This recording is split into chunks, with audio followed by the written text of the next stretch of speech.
why your martial art techniques will never work in real life. Sorry to bust your bubble. Today in Jeet Kune Do Talks, we have an awesome video, an awesome topic where we're talking about why most martial art techniques just will not work. Why probably your martial art techniques will not work in real life.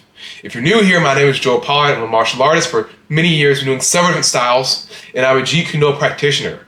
More importantly, I've used it, it works, and more importantly, I've trained other people and they have made it work in real life.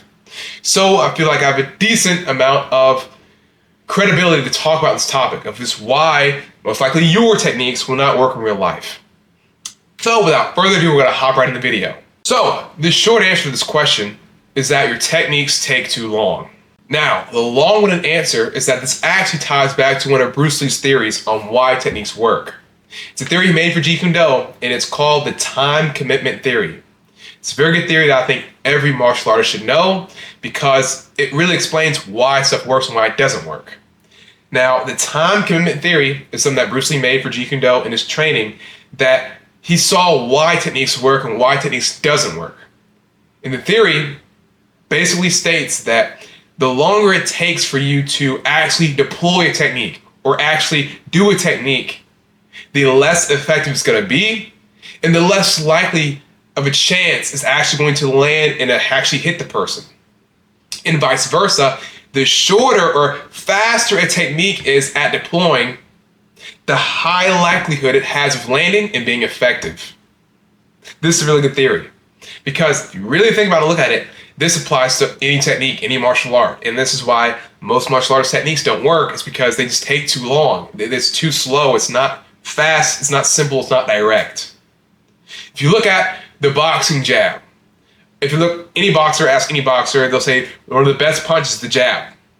And the real answer to why it's one of the best punches is because it lands all the time. It's effective. It's effective because it lands. It's not necessarily just powerful, but it's hard to block because it's so fast, it's so speedy. The reason being, it's incredibly simple and direct. The jab, all you're doing is putting your fist like that. That's a jab. It's very quick, very easy. You're just throwing your arm out there in a straight line. And that directly ties into the time commitment theory. And this is what Bruce, he knew. The jab works so well, and the jab lands all the time because it is so fast, because it takes less time to do. That's the point, is that I'm raising my arm going straight at the person. It's very hard to stop because there's not a lot of working parts. It's to the point and it's fast. And so Bruce learned that the faster the technique is, the more high likelihood it will land on the person. And that vice versa, the longer the technique is or the longer it takes to actually do it, the less likelihood it will work in real life. Because in real life, the person does not want you to hit him. In real life, the person is trying to hit you. He's not gonna let you do anything. So that means whatever you do, especially in attacking, it needs to be fast enough to land despite him trying to hurt you, despite him trying to throw you or single leg you or whatever. And that is the principle of the time commitment theory, is that especially in attacking, your attacks, it needs to be fast. And I don't necessarily just mean just fast and just speed, like just fast and speedy. More as in fast as in it takes less time to do. That way it's gonna land. That's the biggest thing. If you obviously take something like, let's say on the other end, if you take a jumping, spinning crescent kick, a kick that will take a few seconds to actually jump, spin, turn, and do, that obviously would not work as effective in real life versus a jab and a cross. Yet again, a spinning, jumping crescent kick is very good and it can be very powerful and it can knock them out. But it takes a few seconds to actually squat down, bend, jump, and actually do. Versus in real life, the person will be moving, jumping, he's going to be doing stuff. He's not going to let you do it to him. So therefore, whatever attack you do, it needs to be simple and direct. Very big principles in JKD. That's why those are very big principles in JKD. Simplicity and directness are going to make your attacks way more likely of being effective. This is why the jab and the cross work. This is why boxers love the jab and the cross. It's because It's so quick to do. It takes very, very, very, very, very little time to actually perform. Therefore, it has a high likelihood of landing and then later being effective. This is why a lot of boxers brag on the jab. The jab is not gonna knock somebody out most of the time, but it lands all the time. It messes up the vision. They can't see you hit their head back. It works, and a lot of boxers swear by it, and that's why. It's a very quick and speedy move anyone can do. That in 0.2 seconds, you've already jabbed in the face. There's not a lot of time committed there, and that's the whole point of the time commitment theory. So that's why a lot of Bruce Lee's techniques in JKD, his real techniques, when you're talking about attacking the person, they're fast. And they're fast because they're simple and direct. And that's something I always preach. When you talk about real life, self-defense fighting, your stuff needs to be simple and direct to land and to be effective. Because yet again, it doesn't matter what you do. If you don't land your attack, it's not effective. It's not going to work. So by definition, to land the attack, it needs to be somewhat fast or straight to the point. And that's the point. If you look at really any competitive martial art, or like, let's say like kickboxing, any art, either boxing, jiu-jitsu, whatever. Let's say kickboxing, for example. You could have a Taekwondo black belt, or Wushu black belt, Savate black belt, any whatever style, Muay Thai, whatever. He'd be a master in his art. But when he actually goes in the ring and he fights, when he's fighting against somebody, you see that if he's a good fighter, the only techniques he's going to do are going to be a handful of techniques, not a lot, a few techniques that are pretty simple and direct. You know, jab, cross, kick, kick, kick, jab, cross, kick. He's not going to do a lot of jumping, spinning kicks. He's going to do, leg kicks, front kick or teep, jab, cross, hook. Very simple techniques that are not hard to do. He's doing that because, yet again, under stress, when you're fighting somebody that also wants to win, simple techniques have a high likelihood of landing because they're faster. And also, it's something that you can do under pressure. That's a big thing. When you talk about your fear, scared, or adrenaline, angry, you need stuff that's simple. That's a very big thing. You need stuff, that's something I teach all the time. Simplicity and directness are two big parts of JKD, and that's why. Under stress, you're fighting someone you've never met before, or you don't know what style they do. You don't want to commit yourself to a big flashy technique that might work, but that might not, and might create an opening for the opponent to do. You want a technique that's relatively low commitment and fast. That can be effective. That's why in Bruce's Jeet Kune Do, he has the finger jab, the lead punch, the leg obstruction or side kick to the knee, the side kick. Those things are simple. The groin kick. People laugh at this stuff, say, oh, groin kicks don't work. They do. But more importantly, all those techniques are simple and direct. It's something you can do under pressure. And since we already talked about the time commitment theory, that if it's simple and direct, it has a high likelihood of landing.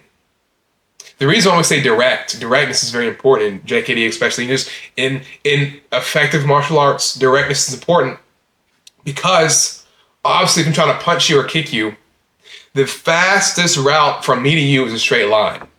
So if I'm going to hit first, I want to hit on a straight line, a straight hit, because it's the fastest, yet again, we're going back to speed, it's the fastest thing between you and me. For my first attack, I don't want to do a sweeping overhand like that because it's slower, and more importantly, if the person's good, he can intercept that, he can counter that, he can get out the way. Versus a direct technique that's simple, like a finger jab, like a lead punch, like a jab. All those techniques, they're fast to do. They're simple, and therefore, yet again, it takes less time to do. Less time is committed to the technique. And that's why it's called the time commitment theory. That once I throw the jab out, I'm already ready to do something again. I'm ready to keep fighting. Therefore, my time is not committed to the attack. That's what you want. Then I can follow with the finger jab first, but now my hand's already back. If the finger jab misses, I can still punch, I can still fight, I can still grapple, I can still takedown defend. I'm not committed to the technique. Versus if I'm not a good wrestler and I just try to do a terrible single leg that's slow, right? Now I'm committed. If I miss, my head's down low, I'm committed to that single leg. Or if I try to do a spinning back kick and I'm not that good at it, and it's not fast and quick, like Joe Rogan, well then I spin my body, I put myself in a very vulnerable position, I'm off balance now. Now my commitment is toward the technique and I can get countered. There's could be an opening. Versus you want your attacks to be simple and fast, simple and direct. Real quick, if you like what you're hearing in this video, please go ahead, hit the like button and subscribe.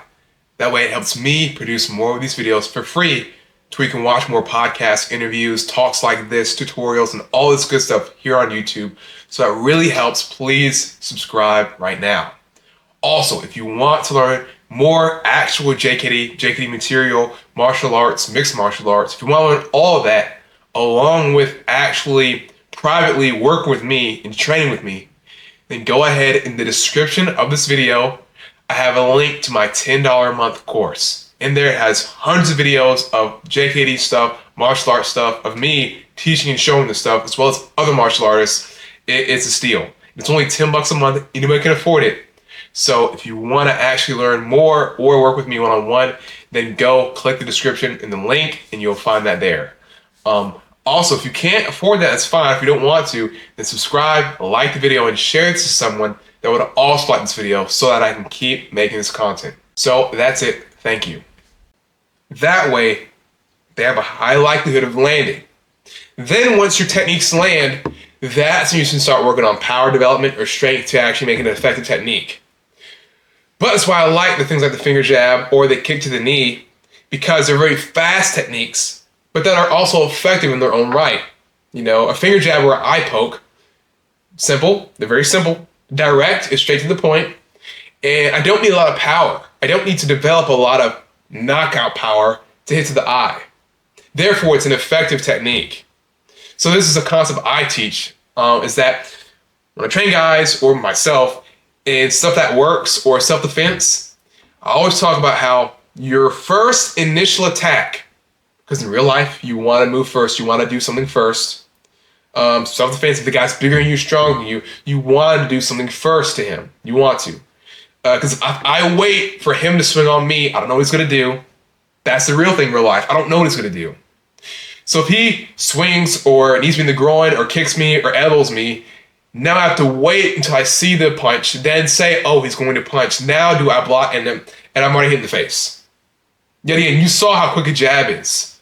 If a big guy, 250, stands in front of me and goes to jab my face, if I am not moving, if I am not ready, if my hands are not up, I will get hit in the face. It's too quick. That's the whole point of the time commitment theory, is that it works because of speed. There's less time in the technique. That's very important. So I teach, and Bruce Lee taught that you want to do something first. With that being said now, going back to what I was saying originally of what I teach and what I do, if you're going to attack first, you want whatever attack to be relatively simple, direct, and effective. If you can stick to those three concepts in a single attack, it's going to work. Finger jab. It's simple, it's direct, it's to the point, and it's effective. That way when I hit them, I can still keep punching and I've stunned them, right? We can do a lead punch or a side kick to the knee. It's simple. It's not a very complex maneuver. It's pretty simple. It's direct. It's to the point because, yet again, with directness comes speed. It has to be speed. It has to be fast enough to land. And then it's effective. Kicking the knee, you don't need a ton of power, but it's effective. It's going to stop them, if not actually hurt the leg and hurt them, right? It's effective. So those three concepts I always teach, and it doesn't have to be just limited to striking. That's the point. Jeet Kune Do, it's a concept, it's philosophy. It's not just limited to striking or the fighting arts. Yet again, if I'm a good wrestler, I can do a double leg. Let's say if I'm a really good wrestler, for me, if I've been doing wrestling for years, a double leg is simple because I'm doing it so long, using hundreds of thousands of reps. It's simple to me to do a double leg. Then it's direct. It's to the point. I'm not spinning around. I'm not jumping. I'm not sweet. I'm going straight to the person's legs. And it's effective because as soon as I lock their legs, now I've efficiently trapped their legs, and now I can take them down on the ground. It's very effective. So those three principles you want when you talk real life fighting or even sparring, but it still goes back to the time commitment theory, is that it only works because there's less time involved with the technique. That's the biggest thing. Because if there's less time, that means there's a high likelihood it's going to land and be effective. So recap, the time commitment theory is something that Bruce Lee made that pretty much states that the shorter it takes or the quickest it takes you to do a technique, the more effective it's going to be. And that the longer it takes for you to do a technique, or the longer the technique is, the less effective it's going to be in real life, because the guys are going to sit there. That you want to find techniques that are short and fast, or simple and fast, direct and simple. Those techniques are what works in real life. And something you can do under pressure, but yet it's direct enough and fast enough to actually land. That's stuff you actually want. So, real quick, if you like this, be sure to hit the subscribe button and check out my other videos. And that is going to be it for today's topic. Like this video and be sure to comment down below if you like this video or not. And I'll be seeing you guys in the next video. Stay safe and peace. And last but not least, keep training. Peace.